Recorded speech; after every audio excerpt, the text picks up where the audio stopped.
अस्सलाम वालेकुम जी। शॉपिफाई वालों के लिए एक बड़ी अच्छी खुशखबरी है।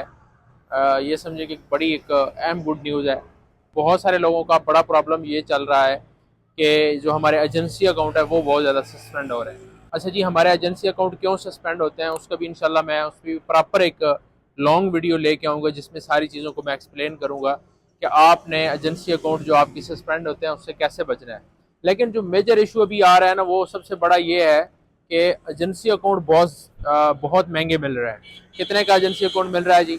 5,000 का, 8,000 का, इवन के 10-10 हज़ार के लोग एजेंसी अकाउंट बेच रहे हैं। हालांकि ये बिल्कुल जो है आप लोगों के साथ ज्यादती हो रही है। ऐसा नहीं होना चाहिए। जिस एकेडमी में चले जाएं, जिस इंस्टीट्यूट में चले जाएं, वो इतने महंगे एजेंसी अकाउंट देते हैं। एक तो 50,000 60,000 फीस लेते हैं, फिर एजेंसी अकाउंट इतने महंगे देते हैं कि आप लोग बड़े परेशान होते हैं कि यार हम किधर जाएं। तो मैंने ये किया कि एक एजेंसी अकाउंट जो है वो हमने बिल्कुल मिनिमम प्राइस के अंदर रखा।